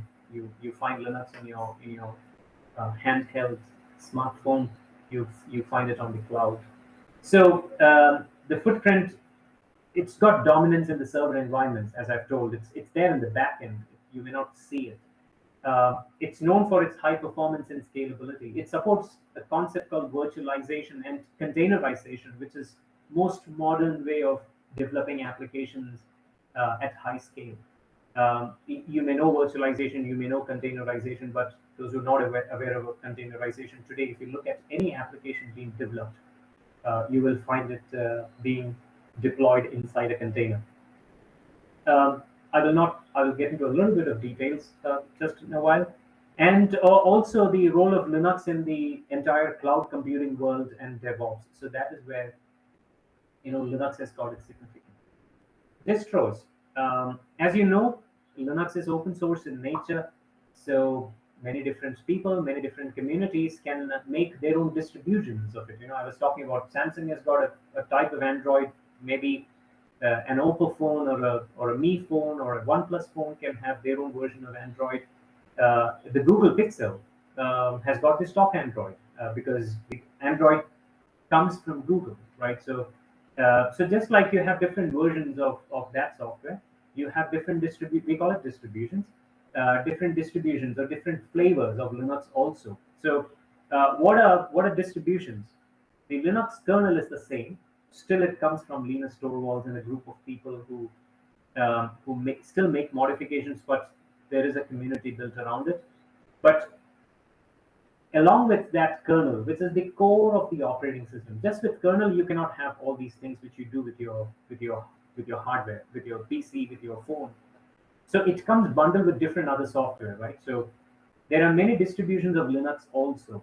Red Hat Enterprise Linux is one such distribution, and I'm proud to be representing Red Hat because the maximum footprint of enterprise class Linux installations in today's global IT footprint, you will find Red Hat Enterprise Linux. So we have made a space for our own over the last few years. Fedora, it's a community-driven distribution, which is an upstream for RHEL. Changes in Fedora may make it to the next version of RHEL. So that's why we call it upstream. Ubuntu, another favorite and famous operating system, which has got its significance in the enterprise world as well. Debian, another flavor of Linux. I mean, I can, or you may be, now thinking of many flavors of Linux: Mandrake Linux, Caldera Linux. Those are from India. You're very familiar with Kali Linux, SUSE. Maybe somebody from Europe would be using SUSE because it's the Europeans love using SUSE. So many distributions. Now, if I talk about my own product, Red Hat, well, I don't talk about Red Hat. My intention was not to talk about Red Hat, but this slide can give you a very good view of what is the penetration of Linux in today's world or today's market, right? So if you look at the Fortune 500, global Fortune 500 in companies in any of these verticals, in retail, in telco, in media and telecom, media and technology, or even banks, the BFSIs, the financial sector, Red Hat is present in 100% of the Fortune 500 global companies in each of these sectors. If this is not enough to give you the idea of where do I find Linux, I think this slide can give you that idea. You find Linux everywhere. It's just that you don't you don't touch it from the face of it, but you get to the back end of it, you will find it there. Moving on, cloud native applications. Now, I was just talking about Uber just a while ago, right? And I've told you that Uber is not a taxi company, even though we know it as a taxi company. So what are they? They are a software company. It's not just Uber, right? I mean, I'm sure people from India would be buying your stuff on Amazon, the e-commerce website, right? At the convenience of sitting in your bedroom, you open your Amazon application, you browse through the catalog, you buy it, click of a button, you make the payment using your credit card or the UPI. In India, we have a payment system called UPI. That's also technology, connecting your application through the e-commerce provider to a banking partner, making the payment, the transaction is complete, and you can even track where is your package right now. It may have started from New Delhi, it would have come to Mumbai, it would have gone to Bangalore, and then you could even find that it is going to reach my residence in Bangalore maybe tomorrow evening. See, it's all technology there. But what exactly is happening is these companies are developing cloud-native applications. Now, we all know what applications are. Those who are coming from the software industry, sorry for the background noise, kids are back at home. They're having their own fun time. Sorry about that. So, so now coming back to the cloud-native applications, right? So we know about software applications, especially those who are maybe of my age, would know that we used to build applications as tiered applications. You have a database, you have an API layer, you have an interface or the UI part. You bundle all of it together, a huge chunk of software, which needs a lot of memory footprint. You deploy it into a massive server, and it runs from there, right? But things have changed. Everything needs to be lightweight right now. You have to run things like an application inside a mobile phone, and you know that mobile phone is not capable enough to run that entire application there. It may just have a client-side interface of it, but it needs internet connectivity, and there is a heavy lifting of transaction which would be run somewhere else in the backend, and it would be on the cloud. And if your software needs to be fast enough, if your software needs to be deployed in a faster way, if your software needs to be developed also in a swift and agile way, the applications will have to be built in a cloud native way. So when an application is built, leaving off the legacy, the traditional way of, we call it the monolith, the big monolith applications, the architecture which we were used to when we built a software application 10 or 15 years ago, that is gone. We have to make use of the capabilities and advantages of cloud computing. The snippets of applications, the big application is modularized. It's split into modules, and there are people building each module, and they just integrate very well with each other. See, so when you are developing an application, you have a team which is focusing on each and every module. Each of these modules talk to each other. So for example, when you're clicking on pay button on your Amazon app, there would be another module which will be receiving that hit of a button on your mobile app as a communication, as a request on the cloud, and it would in turn be connecting to a payment gateway. Now, payment gateway will be another module. And when somebody wants to modify this application, they do not have to modify one little piece of an application, but deploy the entire application, because the new version has to get there to the customer, right? We are deploying these applications in small bits and pieces. So the development, the deployment, the upgrading, everything happens in those modules. That makes it modular, that makes it scalable, and that makes it resilient. Now, let's say if you have a component of an application which is dealing with the payment gateway, if you think that there is an Amazon sale, sorry for taking the example Amazon here, but I'm trying to understand that many people relate to the example of Amazon very clearly here, because most of the crowd may use e-commerce and use Amazon or Flipkart. If you are a fan of Flipkart. So when there is a sale happening in that e-commerce website, when there is a sudden spike, you may not have to scale up the entire application. You may have to scale only those parts of the application which is forecasted to have a lot of traffic coming in the next few weeks. So it makes it scalable, right? And you can deploy many copies of that module so that if something fails on one part, it is resilient, so that the same modules which is running in other part of the data center can still handle the traffic. Today, we are not happy with our services going down, right? If there is a downtime on the internet, right away you pick a phone and then blast your internet service provider. I am offline. I just can't afford to be offline. Similarly, no applications can also be offline, so there is no downtime. Well, I would quickly skim through this. The characteristics of cloud-native applications: microservices architecture, containerization, scalability and elasticity, and DevOps practices. I've already spoken about DevOps practices, but I will not spend a lot of time here. So what are the benefits of going cloud native? It's agile, faster time to market. As far as a software company is concerned, if you're working already for software company, you very well realize and you already know what is TTM, time to market. If you have an idea sitting in your brain is bringing no revenue to your company. When you have an idea, it has to get converted into code. It has to be tested, integrated. It has to go into an application. And the new version of the application with the new feature has to reach the customer, and only then it can bring value to your company. So everybody today in the software world is running after the idea of how do I get my feature out there in production so that my customers can feel it before my competitor is releasing that feature on their application, right? So faster time to market is very, very critical.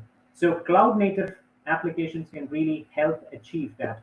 Cost efficiency, because you are not bundling applications and putting into high-end servers. It can run on lightweight cloud. Resilience and fault tolerance, I've already mentioned there. Continuous integration and delivery is a process, is a principle, it's a bunch of technologies which can help get your application code being updated, make it as soon as possible in the form of a package available for delivery to production so that your customers can use it. Some of the tools and technologies. I mean, I'm sure that when you join the MDP program, you will have a lot of insights into what are containers, what is Kubernetes, what is serverless computing, what is the significance of having a dashboard in understanding what exactly is going on. Because you're not talking about 2 servers, 3 servers, right? You're talking about 500 servers sitting on the cloud in different parts of the world. And your company is running a business on those 500 servers, which is running on different parts of the world in different clouds. You can't afford to log into each machine and check the logs as in what is happening. You will have to have a observability, or you need to have a dashboard, as in one clean user interface which can give you what is going on where, which part of the world, which part of the data center. So observability and monitoring is also a very key aspect. You can imagine something like the data park, which the speaker was talking about, and the number of machines which are getting added there.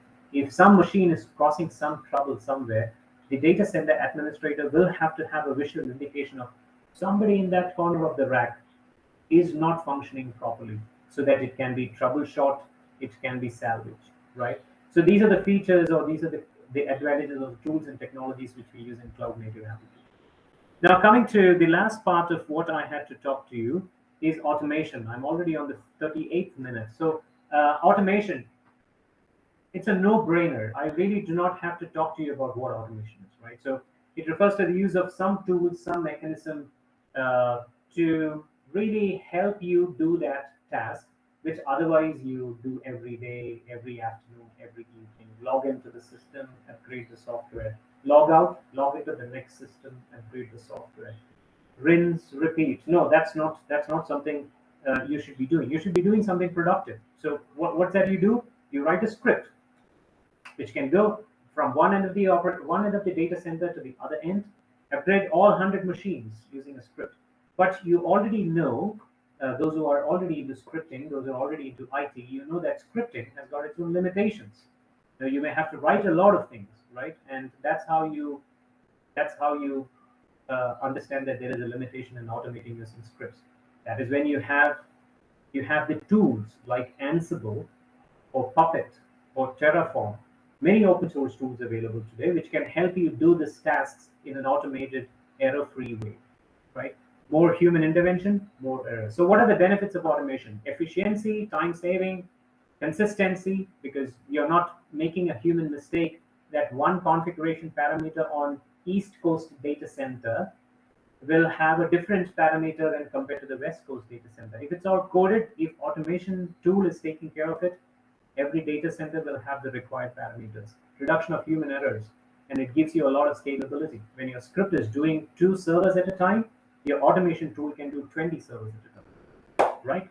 It can even stop when it finds some problem. It can notify the user saying that, hey, you know what, the code is failing on 5% of the machines in the data center. I'm stopping right away. Your scripting can never do it unless your script is so intelligent, which means you will have to write hundreds and thousands of lines of code in your script to get that intelligence. So that's where automation tool comes into picture. Why do you use automation for? For provisioning your data center. You know, if you have a VM to be deployed on your cloud, you can use automation. For provisioning your operating system in a freshly procured, nice smelling hardware. You know, I really love smelling a new box just being opened hardware, which you buy from Dell or HP or IBM. Now, if you want to provision those boxes, the fresh smelling boxes with operating system, you can use Ansible. Configuration management, monitoring and alerting, take a backup, regular backup, recover from a disaster, move things from one data center because there is a flood happening in Singapore and the data center is drowning. You want to move it to Hong Kong. You could do it. Click of a button. Everything happens using automation. Well, at this time, I have a little bit of demo, and I think I've got 4 more minutes. So what I will do is, I will also invite Mr. 𝐒𝐞𝐫𝐢𝐴, who is a technical consultant, who is on my team, who is an Ansible expert, and myself and 𝐒𝐞𝐫𝐢 together will do a bit of a demo. So let me give you a brief idea about what exactly is happening here. So I want to host a web server, and I have a user. So what do? I buy a server, or I put the web server there. I put a page. The www which you see against that page is my web page. And I have a user. The user is accessing the web server. The web page is served. Everybody happy, right? Now the problem doesn't end there because I'm not using.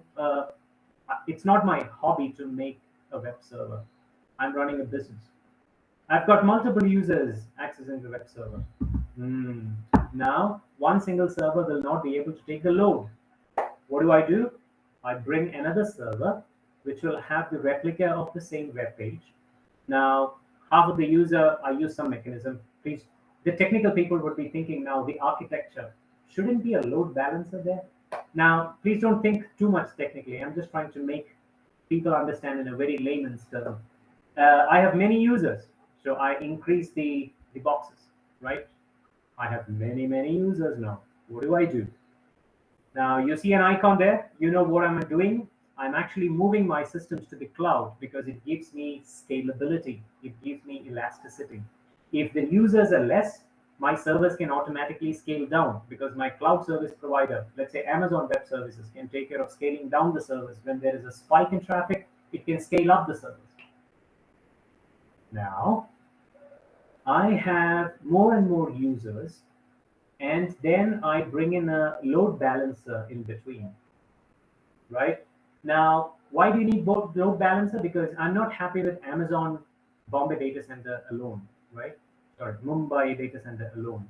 So I would like to keep my servers both in Singapore and in Mumbai. But then later my global customers increase. So now I'll keep a replica of that maybe in US East data center of Amazon. So I will have multiple replicas. Well, my picture shows just 2, but then I will have multiple areas or availability zones, as you may call it, or different data centers of the same service, cloud service provider, or even different services, and we take one data center or one availability zone offline. Now I upgrade that part of my web servers. See, you see a difference in the page here. It has got dashes, which means it's the upgraded version, right? And now what happens for the users who are accessing my service? My service is still served from here. The service still continues, but I am taking this part offline and upgrading this bunch of the servers. Once I'm done, I will route the traffic back to the new set of web servers, and I will take this offline, and I will do the modification here. Unless all the servers are done, so that I have the latest version of my web page across the data centers in the world. You know what? I just finished it in 6 slides, but it's not easy. Imagine each data center has got 100 servers each. You're running a high volume business, right? You may have 100 instances of web servers. Do you think your operations team or those individuals whom you have employed will be logging into each machine, doing their upgrade, taking it offline, do that upgrade, and then bring it back, and then do it for like 500 servers? Absolutely not possible. You don't even think about it, right? By evening, the number of servers which will have errors will go high, because those who are in the IT world, you know that when you are hungry, your code doesn't work. If you ask me, technically, is there a relation? Technically, there is no relation. As long as the code is correct and the compiler can understand, it should work. But you know, at least some of the IT engineers who are listening to me would be giggling right now. Yes, that's right. When I'm hungry, my code doesn't work. Why? Because our brain doesn't work. We don't want to bring those kind of human part into when we are doing a massive thing like this, because the customers are never supposed to be impacted. They should not have a downtime at all. Can you imagine when you type www.google.com on your browser, can you imagine it says service not available, come back after 30 minutes? You would say 30 minutes without Google, I would end my life, right? So now you will have to do it in a better way. Let me tell you how do we do it. 𝐒𝐞𝐫𝐢, you are online? Yes, Amel, I'm online. Do I still have same number of people, or so many people would have left? I don't know. I was just talking because I didn't have access to the conference here. By the way, on the chat, The Q&A as well. No problem. all right. I don't have anything much to say after that. Okay. So go ahead. Yeah. Okay. Yeah. Thank you. So thank you, ladies and gentlemen, for being with me. Whatever you have seen on the slide, right? So that has been that is somehow, you know, I'm not sure how many of you are familiar with AWS cloud, but I will not go to the entire history of what exactly is there on my cloud. But if it, I'm sure you would be. Okay, I may have to log in. Let me just see if I still have this. Okay. Give me a moment. I'll just log in.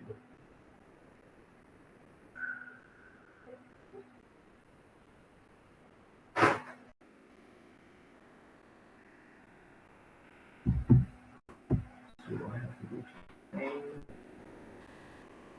user.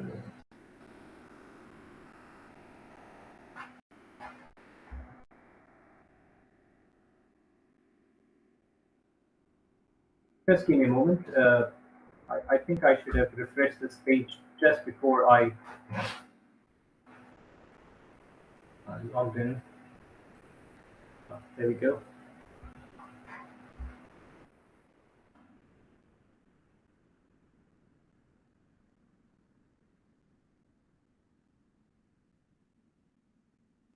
Okay, so this is my console. I'm not here to teach you AWS, but if I show you my footprint, this is just a test footprint which myself and 𝐒𝐞𝐫 have worked on during this evening, during this afternoon. So I've got Ansible test web server 1, web server 2, web server 3, and web server 4 available on my Amazon web console, right? So assume that, you know, these are four servers which is hosting my website. I would like that server is not served from one single static web server. My 4 web servers are behind load balancers, and I have my web servers in 2 different availability zones. I told you that, you know, one availability zone goes down. I cannot afford to have my website going down, right? So I will have to seriously have my website served from somewhere else. So my simple, humble website, demo.mathai.co.in, is actually hosted on 2 different availability zones. And right now, all 4 machines are working. And that is why when you do a refresh of your browser, you will find the name of the hosts from which it is ultimately served is changing. So this is just for you to understand, right? I will go back to my AWS console, and I would want you to see how my load balancer is. So I have a load balancer. I made this for this exercise. So it's called as Ansible Test Load Balancer, and this load balancer is available in two availability zones of AWS. Well, both these availability zones are in Singapore. It's some Asia Pacific data center. I'm not really sure if it is Singapore, but AP South 1A and AP South 1B are 2 different availability zones in Amazon, right? Now,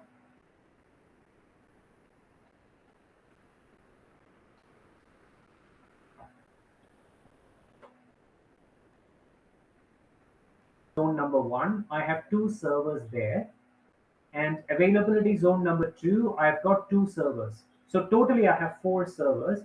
Technically, my web page can be served from any of the server, but I have these 2 servers paired up and available in 2 different availability zones.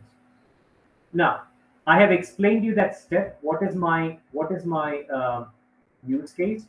Well, I want to upgrade my machines. I cannot just do it randomly.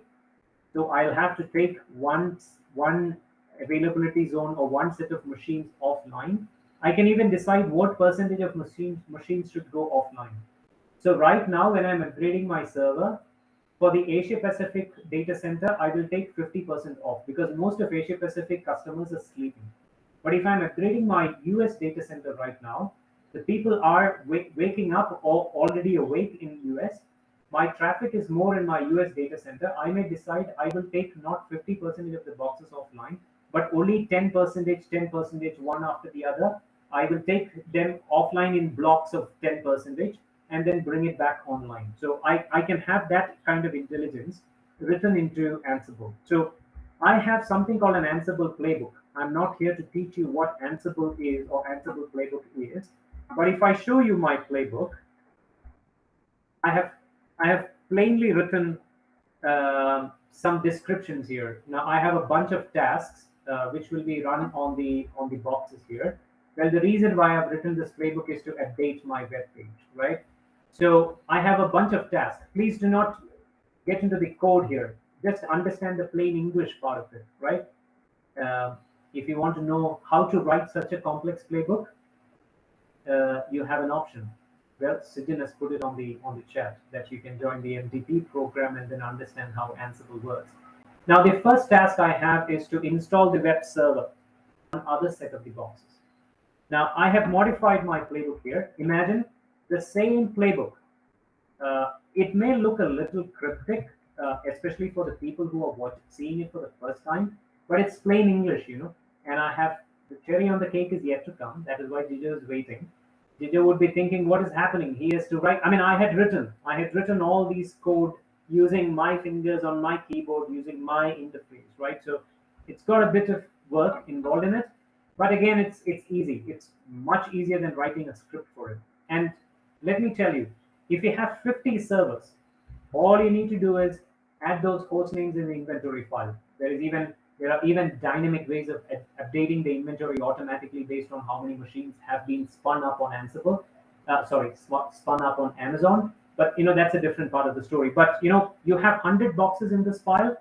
The same script will work on all those 100 machines, taking half of it offline, upgrading it, bringing it back online, and then upgrading the next half. What I'm going to do is I'm going to run the playbook on the script which I just modified. Okay, I will just let it run. I will not get into the details of what exactly is happening here. But if I go to my load back, find that hello world again pages started coming up. But you may, for a little bit of time, you may find both the servers coming into serving the page, because for some time you will bring it online, you will connect it to the load balancer, you will ensure traffic has started coming in, and only then you will take the other half offline and do the upgrade. So for a little bit of time, you may find a mix of page, but right now if you refresh, you will find Hello World again only being displayed from the first two sets of hosts, right? Now, if you look at the status right now, the first two boxes are healthy. The second two boxes in the different availability zone is now taken offline. Total targets are 4. 2 of my machines are serving the traffic. 2 of them are being upgraded right now. And if I look at my web page, it is only served from 2 boxes. But my service has never gone down. And it has all happened automatically. I'm not sure if you can really visualize the pain of doing this manually, especially when you have not just 2 machines, but you have 15 machines, just plain and simple 15 machines on 2 availability zones. Imagine you're doing it on the web interface like this, or even using a script. It will be a major thing to do. But see how efficiently you could have done this. And now if you see, all the 4 host names are reflecting on my demo.mathai.co.in, which means all the boxes touch. Now you would say that ChatGPT and all that stuff. I'm not getting into those parts of artificial intelligence use cases. I am talking about if an Ansible automation expert would have taken 15 minutes to write that playbook, which I have demonstrated here, using Ansible Lightspeed, it would have taken 2 minutes. You know how it works? I will show you how it works, or rather 𝐒𝐶𝐫 will show you how it works. So 𝐒𝐶𝐫, I would like you to take over my screen and show us, I kept telling in this presentation that I belong to that age, I belong to that generation, I belong to the old generation. So even though technically I know how Lightspeed works, but I would like a new generation Ansible expert to show us how Ansible Lightspeed works. So I will stop presenting my screen. Do you want to take it off from me? Yeah, I hope you can see my screen. Yes, we can. Yes, So, yep. Proceed. All right, thank you. So thank you so much, Amel, for the wonderful presentation. Now here, I don't want to just go anything very deep. So if you look at to the code or the playbook which Amel has been created, he said it will just take minimum 20 minutes to complete this. Right? I'll just give you a very, very, very unique demo how the Lightspeed has been working and how the AI has been coming. I'm just opening a new page here, and already I do have the basic instruction over there, which is called as a Lightspeed has been attached with my Visual Code. Visual Code is application which I am using to edit my file. Now you can see on Magic, I'm just writing a one line of character here. Say install HTTPD and firewall B. Right, so that is how the new era of Lightspeed has been coming and good. Now you may think that, hey, this is a small case, and what has been, we are just taking a big one. I'll show you one example very quickly. Comes to open a new page for me, AWS here, and open. Now here, if you look at, this is one instance because Amel took around half day to complete to create a web page instance on Amazon. That is 4 instances created. It took half day. So the same thing which I wrote in my playbook. So that's it. But can we write this on my Lightspeed?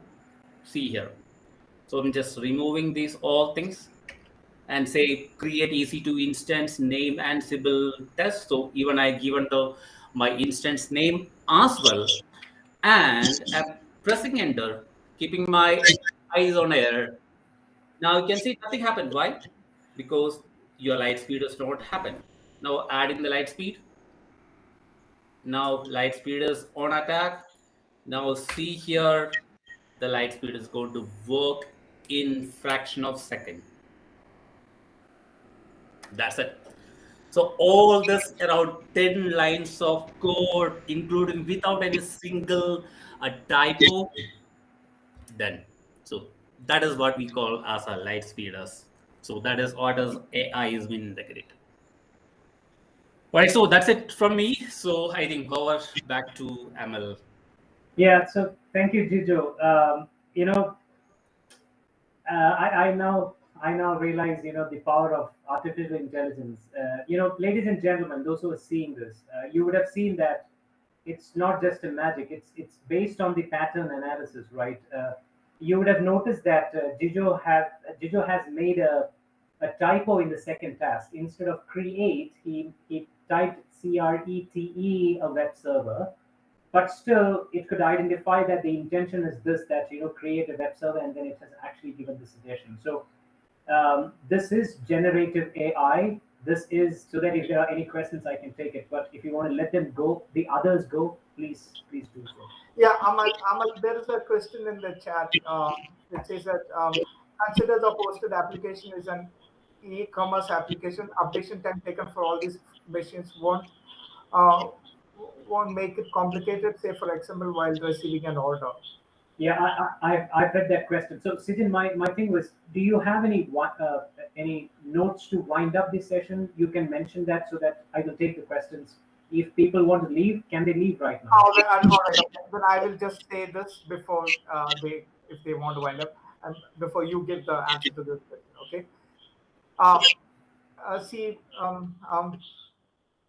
we will be having the session tomorrow as well at the same time. That will also be a free session. But after that, on the third day onwards, it's going to be a paid session. Okay.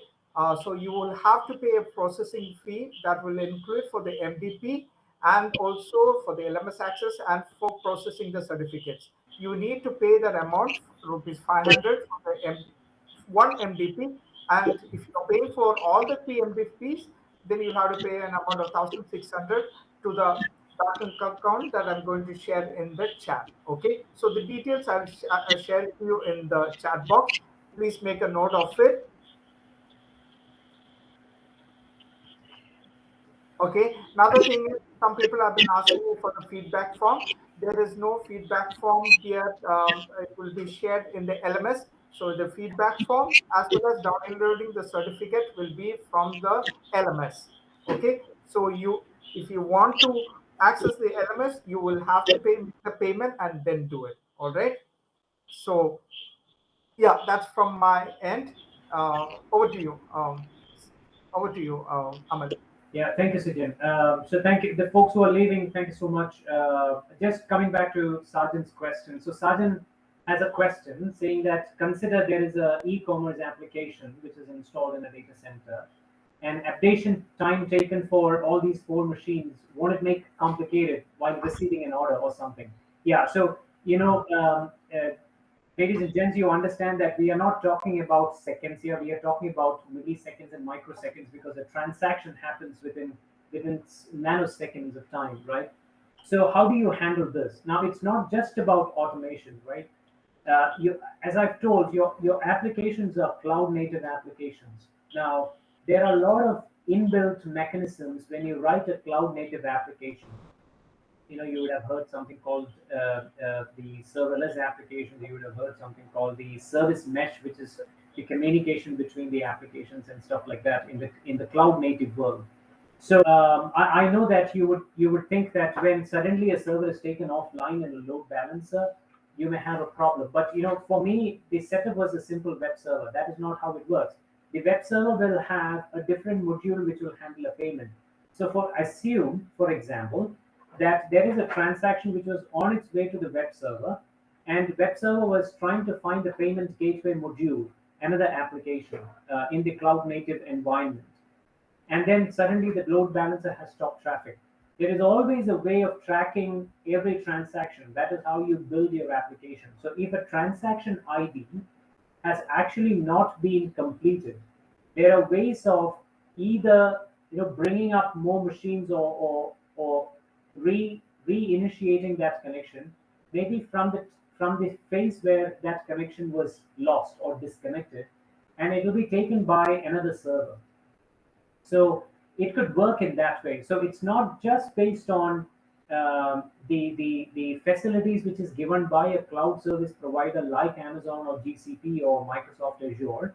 It's also about how have you written your microservices based or cloud native applications so that it will take care of those transactions.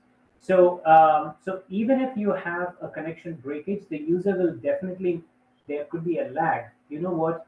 In the human perception, the lag of application is there when there is a delay for more than 1 or 2 seconds. Now here we are talking about reviving that connection within a fraction of a second.